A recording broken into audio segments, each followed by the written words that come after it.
नमस्कार, स्वागत है आपका। आप देख रहे हैं सी न्यूज़ भारत। मैं हूं आपके साथ इशिता। वक्त हो गया है खास खबर का।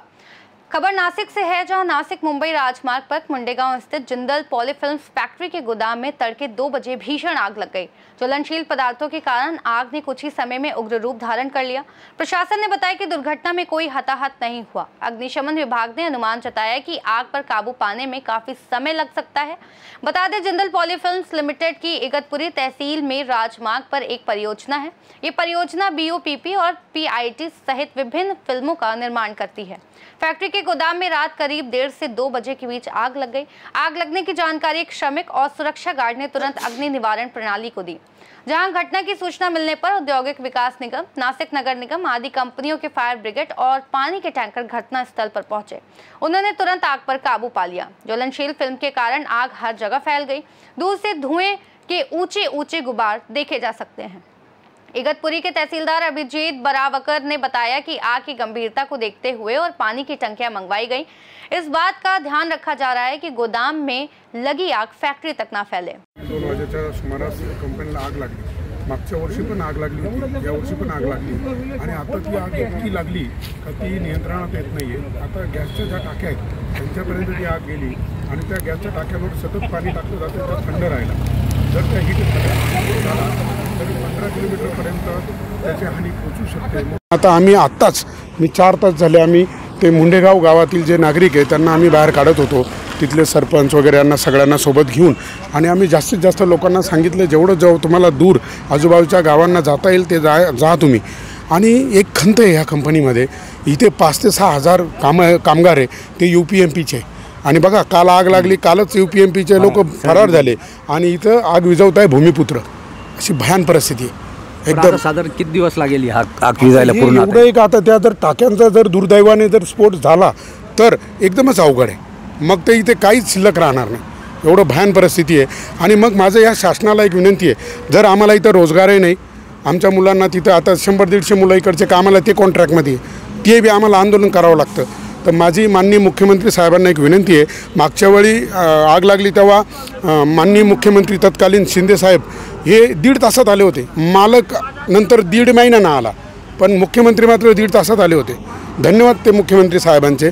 तसेच आता या मुख्यमंत्री साहेबांनी एवढ्या मोठ्या भीषण आगीचं दखल घेऊन आणि ह्या कंपनीमध्ये जेव्हा ही नंतर सुरू होईल, इथं हजारो एकर जमिनी आहे माझ्या तालुक्यातल्या आहे आणि माझ्या शेतकऱ्यांनी जमिनी का दिल्या तर आमच्या मुलांना रोजगार मिळावा। एक तर आमच्या जमिनी गेल्या, आम्ही भूमिहीन झालो, रोजगार पण नाही, रोजगार आहे परप्रांतीयांना। म्हणून माझी विनंती आहे, तर आपला जो एक सरकारचा एक कायदा आहे की 80% स्थानिकांना रोजगार द्या, नको 80%। 6,000मधून आम्हाला 2,000 तर रोजगार माझ्या तालुक्यातल्या मुलांना द्या। ही माझी या माध्यमातून एक सगळ्यांना आव्हान आहे। आणि तालुक्यातील पुढाऱ्यांना आता मला लोकांनी आता सांगितलं, सरपंच वगैरे ते म्हणजे तालुक्यातले जे पुढारी आहे, जेव्हा कळालं 15 किलोमीटरपर्यंत धोका आहे, स्फोट होऊ शकतो, सगळे तालुक्याच्या बाहेर फरार झाले पुढारी।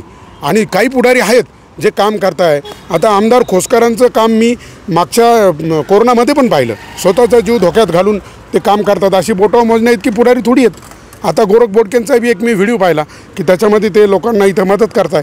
आता बघा, आता ह्या क्षणाला सुद्धा आम्ही इथे आहे, म्हणजे विचार करा तुम्ही, इथं प्रत्येकजण स्वतःचा जीव मुठीत घालून, आता जर स्फोट झाला तर आम्ही तुम्ही न्यूज केलेली ती पाहायला पण आम्ही राहतो का नाही, अशी भयान परिस्थिती आहे। परंतु काय होतं, जेव्हा संकट येतं आपल्या देशावर येतं, तालुक्यावर येतं, त्यावेळेस आपणच या देशाचे सैनिक लढताय व बाहेरच्या शक्तींबरोबर, पण इथल्याच ह्या शक्तींबरोबर आपण लढलं पाहिजे। म्हणून मी सगळ्यांना आवाहन करतो, सामाजिक कार्यकर्त्यांना, पुढाऱ्यांना आवाहन करतो, जेवढं होईल स्वतःच्या गाड्यांमध्ये लोकांना घेऊन आणि आजूबाजूला जास्तीत जास्त दूर नेऊन ठेवायचा प्रयत्न करा। बघा तुम्ही, आता ही आग आटोक्यात येत नाही आहे आणि अशा प्रत्येक गाड्या आम्ही अशा घेऊन इथं येत आहे आणि तिथं पाणी टाकत आहे, परंतु आज आग विझेल असं काही चित्र इथं दिसत नाही आहे, नियंत्रणातच येत नाही आग। परंतु आणि आता दबक्या आवाजामध्ये हे पण बोललं जातं, दरवर्षी ह्याच कंपनीला का आग लागते? मग विमा, तोच प्रश्न आहे आमचा, दरवर्षी ह्याच कंपनीला आग का लागते, तोच प्रश्न आहे। आणि मग ते करोडो रुपये, अब्जावधी रुपयांचे विमा वगैरे इन्शुरन्स काढायचे आणि नंतर असं काही दबक्या आवाजात बोललं जाते। आता हे त्यांना आणि देवालाच माहीत काय ते। परंतु जर असा प्रकार असेल तर तुमच्या पैशासाठी जर तुम्ही लोकांच्या जीवाशी खेळत असाल तर असे कारखाने आम्हाला आमच्या तालुक्यात नको आहे। आता याच्यामध्ये काही जीवितहानी झालेली आहे का? अहो, मागच्या वेळेस असं सांगितलं जातं का 100-150 लोक जळून मेले, परंतु एक बातमी त्यांनी पुढे येऊन दिली नाही. आता ही त्यांची सेकंड टाईम आहे. आता त्यांना प्रॅक्टिस झाली. आता त्यामुळं आम्ही शोधायचा प्रयत्न केला नाही, कारण आता ते बाहेर येईल का नाही माहीत नाही. त्यामुळं मध्ये किती जळाले किंवा जळाले नाही हे त्यांना आणि त्या देवालाच माहीत. आमच्यापर्यंत तर काही येत नाही, आम्हाला जाऊ दिलं नाही. एक मीडियाला ह्या इथं 500 मीटर लांब ठेवताय गेटपासून, मध्ये जाऊ दिलं जात नाही. प्रायव्हेट प्रॉपर्टी म्हणताय. आणि मग मला शासनाला एक माझं आव्हान आहे, आता हा जो एवढा प्रदूषण होतं आहे, अरे एवढं प्रदूषण, अरे आमच्या मोटरसायकलींमध्ये थोडंसं दूर निघालं का लगे 1000 रुपयाचा दंड, लगे 500 रुपयाचा दंड. आता ह्या कंपनीला किती करोड रुपयाचा दंड करेल हे शासन, मला ते बघायचं आहे. बघा ना हे किती प्रदूषण आहे हे. अरे पुढच्या पिढ्यांसाठी आपलं पृथ्वीचं वातावरण सगळं म्हणजे धोकादायक आहे. म्हणजे आपण मुलं जन्माला घालायचे का नाही हा प्रश्न आता पडायला लागला आहे. एवढं प्रदूषण, भयान परिस्थिती आहे. म्हणून माननीय मुख्यमंत्री साहेबांना माझी विनंती आहे, जर अशा कारखान्यांचा जर आमच्या तालुक्याला जर काही लाभ होत नसेल तर असे कारखाने बंद झालेलं बरं. आणि आता जेव्हा हा कारखाना उभा होईल, मी तालुक्यातल्या पुढाऱ्यांना सांगतो आणि मुख्यमंत्र्यांना सांगतो, माझ्या तालुक्यातल्या मुलांना 80% इथं रोजगार द्या, नाहीतर असा कारखाना आम्हाला नको आहे. आपण नाही का म्हणतो, आता मागच्या वेळेस लोकांमध्ये आता चर्चा, जेव्हा आम्ही लोकांना बाहेर सोडायला गेलो ते म्हणत्या मागच्या वेळेस लई लोक मेले, यांनी ते न्यूज दाडापली, सगळं दाडापलं, कोणाला येऊ दिलं नाही, हाय लागली हो. आता आपण नाही का म्हणतो, एखादं काही कामात येतं त्या म्हणतात आग लागो तुला. मग अशा लोकांनी दिलेल्या बददुआ कंपनीला लागल्या आहे का, हा एक मोठा प्रश्न संशोधनाचा विषय आहे. आणि जर असं असेल, कारण माझा ह्या निसर्गावर विश्वास आहे, तुम्ही चेंडू भिंतीवर फेकून मारा, तो न चुकता बुमरँग होऊन परत आपल्याकडे येतो.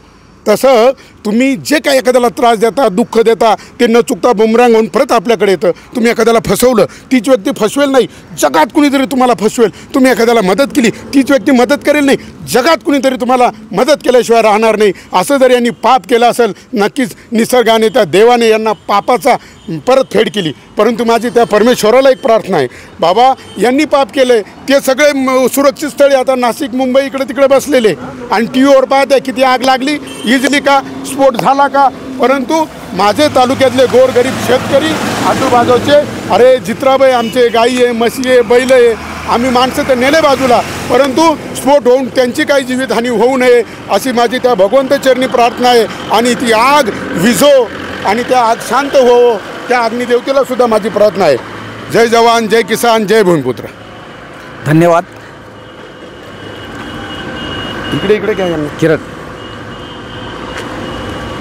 आत्ता जे आपण बघितलं आहे तिथं ते जिंदाल कंपनीला जी आग लागलेली त्याच्याबद्दल जी माहिती मिळालेली आहे, त्या माहितीच्या आधारे ही आग आणखी 2 ते 4 दिवस विझण्याचे चिन्ह दिसत नाही आहे. आणि याच्यामध्ये ही जी आता माहिती जी आपल्याला मिळालेली आहे त्या माहितीच्या आधारे इथं ही वारंवार आग लागते. तर ही आग का लागते याचं कारण पण शोधलं पाहिजे.